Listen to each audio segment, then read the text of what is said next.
Tonight, a new federal prosecutor is sworn in today. Governor Cuomo heads to the Adirondacks looking to buy some land.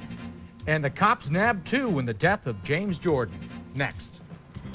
Live from WPTZ, Bob Solarski, Aaron Clark, and the Channel 5 News team. This is News 5. Good evening. The Department of Defense says it expects the Plattsburgh Air Force Base to completely close by September 1996. That is according to Plattsburgh Mayor Clyde Rabideau, who is in San Francisco with other local leaders meeting with the National Association of Installation Developers. Rabideau says the head of the Air Force Property Disposal Unit gave him that date today. Rabideau says Plattsburgh's chances for the fight for survival during the 1995 round of base closings says it is a long shot, but it is a shot. A teenage boy is dead tonight after falling off Rock Point in Burlington. The body was discovered this afternoon and police are still on the scene. More now from News 5's Andy Wormser. Aaron, at this point, police are saying very little. What they are saying is it appears to be a teenage boy. He was found at the bottom of Rock Point Cliff. If you remember last fall, that is the same spot where Jonathan McNamara, a UVM student, also fell and died. At this point, they don't know who he is. There was no identification on the body. But at this point, the police are treating this as a suspicious death. They haven't ruled out homicide at this point, but they are not saying if someone tried to kill this person and did kill this person, or if this was indeed just someone who slipped and fell. It is many feet from the rocks above down to the rocks below, approximately 50 feet or so, and it's entirely possible this person just slipped and fell. The medical examiner and the state's attorney are on the scene, but that's a standard procedure. That's something that they do so they don't miss anything. They want to make sure they know just exactly how this person died before they rule one way or the other. Aaron? That's Andy Wormser live in Burlington. Andy, thank you. New York Governor Mario Cuomo, Environmental Commissioner Thomas Jorling, and a host of other local politicians will be in Essex, New York tomorrow for the ceremonial signing of Environmental Trust Fund legislation. The signing will take place on the Hyrick Estate, the last large privately owned tract of Lake Champlain shoreline. Now, the Open Space Institute purchased an option to keep the property off the market earlier this year. The state hopes to buy the property with trust fund money. The trust fund will also fund other land buys in the state and additional environmental programs. People who run small businesses are losing faith. That's the result of a study by the National Federation of Independent Business.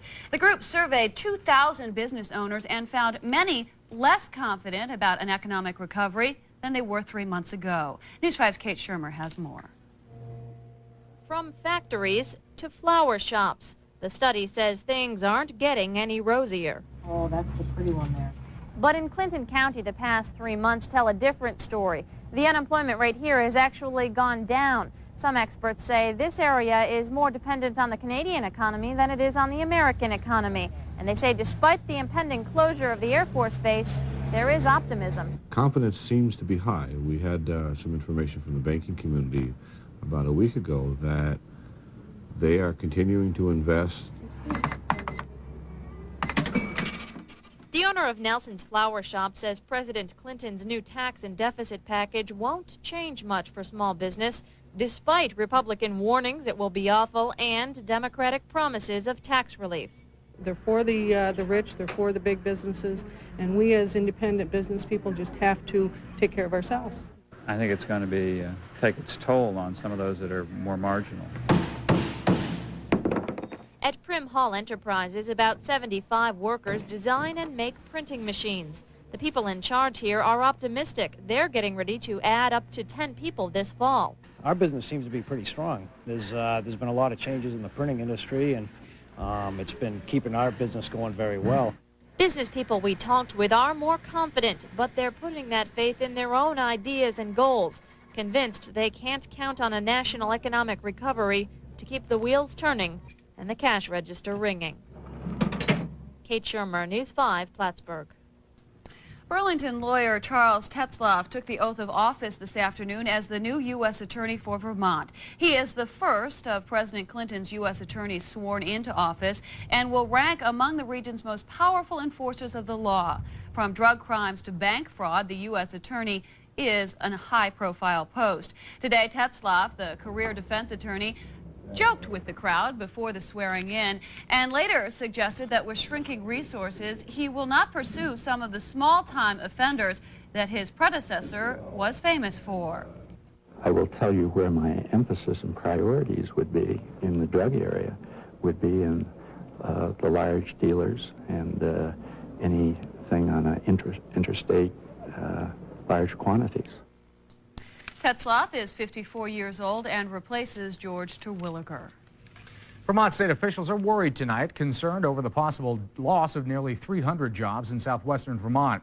Johnson Control says it may close down its Bennington plant, leaving 269 people out of work. Lieutenant Governor Barbara Snelling said today, since the decision is not yet final, the state will do everything in its power to keep Johnson open.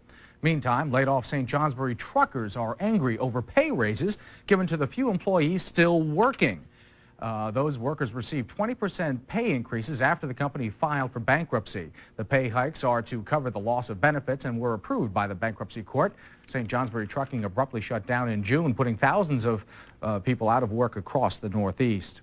More layoffs in northern New York this time. The Reynolds Metals Company in Messina, New York is downsizing its plant. 165 workers will lose their jobs. The layoffs are effective in October. Reynolds Chairman Richard Holder says the move is in response to a worldwide surplus of aluminum. A quiet day in Vermont state offices today. Most municipal offices were closed for an obscure holiday called Bennington Battle Day. Most state workers had the day off to commemorate a 260-year-old battle victory. Colonial forces beat a band of British soldiers near Bennington in an important Revolutionary War victory. A big construction project is underway at the Burlington International Airport. Officials say that $2 million will be spent rebuilding a runway that is used by smaller planes. The small planes are using the airport's main landing strip during the construction. There's still much more to come on News 5 tonight, including a tragedy over the weekend at the Great Escape amusement park. And a successful reggae fest will benefit charity. We'll be back.